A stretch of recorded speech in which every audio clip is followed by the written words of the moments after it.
Десети януари беше първата революция. Това беше революция България да стане нормална и всекидневна държава. Фактът, че не само аз, а и почти всички хора вече нищо не си спомнят от тази дата, показва, че революцията успяла.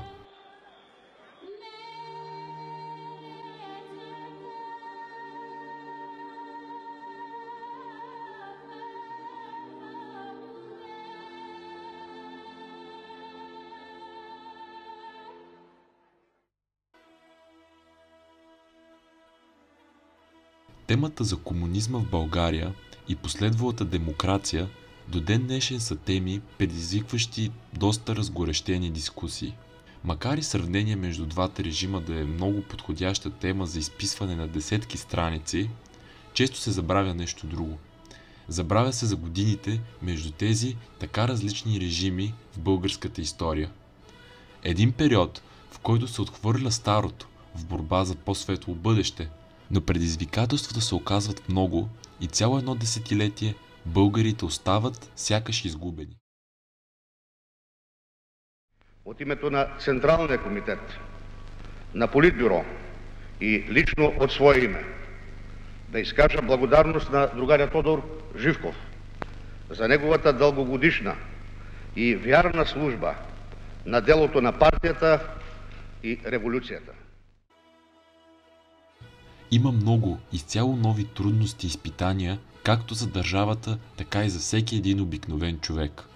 Шокиращи статистики показват, че през онова така несигурно десетилетие стреса и трудностите на хората са толкова големи, че дори средната продължителност на живота на мъжете намаля с цели 2 години. За сравнение, средната продължителност на живота в България нараства с 2 години в периода между 2008 и 2020 година. Всяка голяма промяна е неизбежно да предизвика големи вълнения в обществото и да изкара човек от зоната му на комфорт. Но сякаш през българския преход значението на всичко това придобива изцяло нов смисъл. За този изпълнен със събития период от съвременната ни история може да се погледне по безброй различни начини. В това видео ще си обясним причините за това как се стига до икономическата криза и рекордните 600% инфлация. Отново за сравнение, в момента се оплакваме на около 15-20% инфлация. Също така ще разгледаме и реакцията на всички тези проблеми в обществото и ще анализираме най-емблематичния момент от прехода, а именно така наречената Жан Виденова зима, когато се случва най-големия протест в съвременната ни история и се стига дори до обсада на сградата на парламента.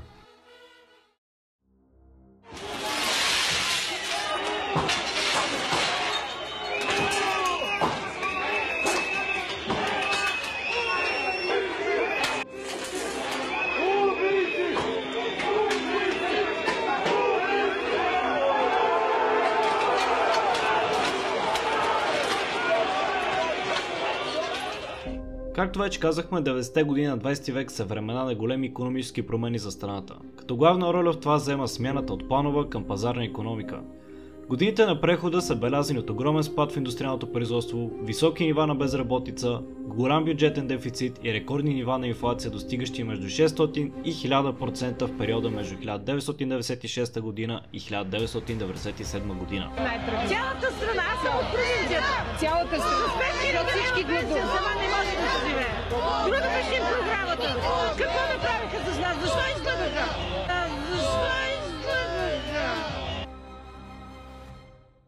В тези условия, докато правителството се бори с балансирането на финансите, обикновените граждани се борят за оцеляване.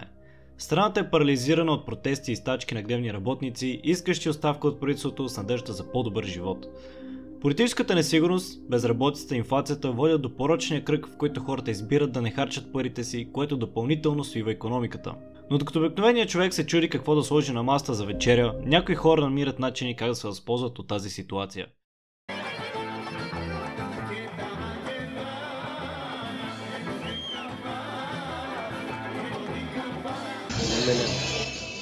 Не, вие сте тук и аз ви намирам. Не. Ами добре, освен да кажа, че не съм ви намерила сред толкова много красавици, друг изход нямам. Айде това го отържи утре по стаж.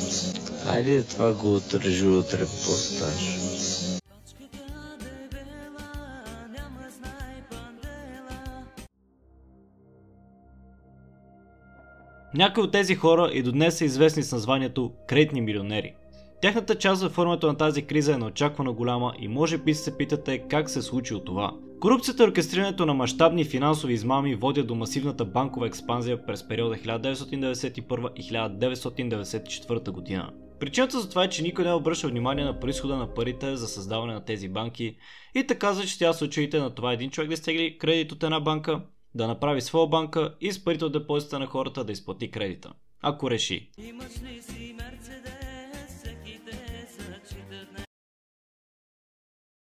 Тук е важно да отбележим, че от десетките новопоявили се банки по това време, голям процент от тях са кухи структури, целящи от самото начало източване на пари както от държавата, чрез рефинансиране, така и от гражданите и техните депозити. Макар и да няма нищо доказано през годините, може би най-важният фактор довел до тези сривове е огромното присъствие на бивши агенти на държавна сигурност в ръководни позиции в банковия сектор. В годините на зародиша на банковата катастрофа във висшето ръководство на БНБ има общо 26 агенти на държавна сигурност, но освен БНБ ситуацията в много от търговските банки по това време е същата. Собственици на банки се оказват и голям брой от кредитните милионери. В даден момент, когато тази информация започва да има все по-голяма тежест, е гласуван параграф 9 от Закона за банките и кредитното дело, който възпрепятства лицата, свързани с държавна сигурност, да заемат ръководни позиции в банковата система, но този закон по-късно бил отменен от Конституционния съд. В тази връзка, малко преди падането на правителството на Жан Виденов, народът е шокиран от едно изявление на тогашния вице-премиер Румен Гечев. В ефир на БНТ той заявява, че 100 милиарда лева от българските банки просто са изчезнали.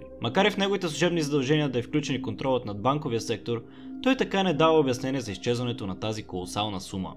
Сложени в перспектива, тази сума, разделена на броя на тогашното население, означава, че абсолютно всеки българин, от новородено до пенсионер, е ощетен с около 12 500 лева. Истината се крие в лошата финансова дисциплина на правителството и Българската народна банка. През годините, водещи до финансовия крах на държавата, определени групи хора успяват да изтеглят изключително големи суми от банките под формата на кредити, които след това отказват да обслужват. В такъв момент в банковата система се натрупват огромен брой на обслужвани кредити, като през 1996 година техният дял достига 75%. С други думи, от всеки 1 милион лева изтеглени, банките никога няма да си върнат поне 750 хиляди лева от тях. Докато БНБ не се взема с задачата да печата пари и да изплаща тези на обслужвани кредити, чрез изкупуването на облигации и наливането на ликвидни средства и давайки втори шанс на банките. Интересното случай е, че всеки изминал месец и все по-голямото затъване на страната ни, толкова по-печеливша се оказва групата на кредитните милионери. Отново идва въпроса, но как? Докато БНБ и народа плащат сметката, всеки останал неизплатен лев става все по-евтин всеки изминал ден. Хората не пазят прасно изтеглените си депозити под матрака, а започват да харчат, което заедно с безкрайното рефинансиране от страната на БНБ бързо става перфектната рецепта за обезценяване на българския лев до невиждани нива.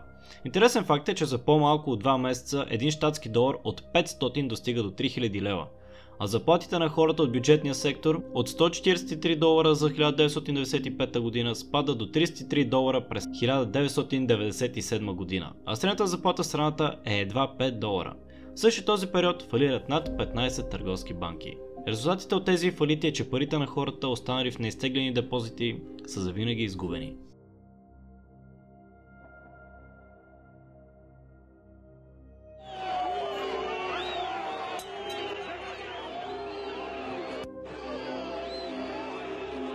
Социалното недоволство към държавата нараства с увеличението на инфлацията и икономическите проблеми. В средата на 90-те години започват първите сериозни демонстрации. Българските граждани изразявали недоволството си по улиците и настоявали от правителството за по-добро икономическо състояние на държавата.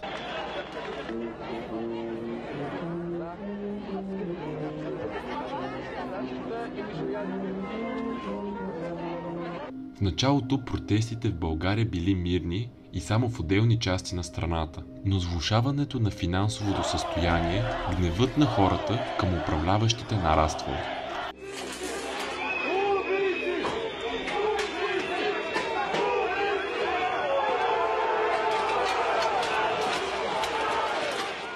Към 1996 ситуацията вече била много напрегната. Инфлацията била огромна и хората насочвали гнева си към управляващата партия БСП в лицето на Жан Виденов и го смятали за основен виновник за ситуацията. Опозицията в лицето на СДС решава да се възползва с гнева на хората и да организира най-големите протести в съвременната история на България. Така се стига до емблематичната зима на 96-97 година, наречена още Виденова зима. Само за няколко месеца инфлацията се покачва с цели 300%, лева се срива и средната заплата на хората става равна на шокиращите $5. Жан Виденов в този момент вече е подал оставка, но не са насрочени предсрочни избори.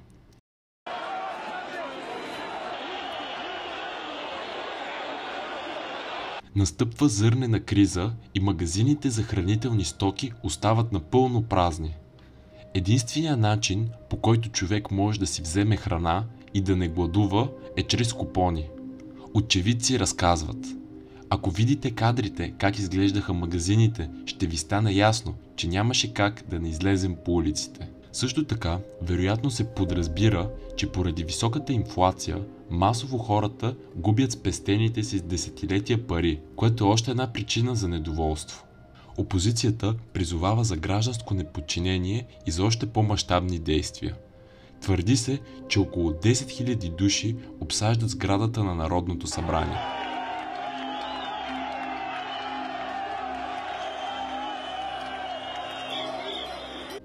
Протестиращите започали да чупят прозорци и камъни и да се опитват да влязат в сградата. Хора дори се качват на паметника на цар Освободител и развяват знамената си оттам. Някои успяват да преодолеят полицаите и да нахуят в сградата на Народното събрание, атакувайки полицаи, паляйки мебели, разрушавайки стаи. Политици и полицаи са принудени да изграждат барикади вътре в сградата с импровизирани материали. Извън сградата се стига до кървави сблъсъци, където има десетки ранени полицаи и протестиращи. Били принудени да се намесят и вътрешните войски и макар проявеното търпение в началото, ситуацията ескалирала до там, че и те да отвърнат на агресията с агресия. Камерата надолу, камерата надолу. Долу камерата. Затова се ме надолу. Така. Дигнеш се нагоре и крещиш, да знаеш.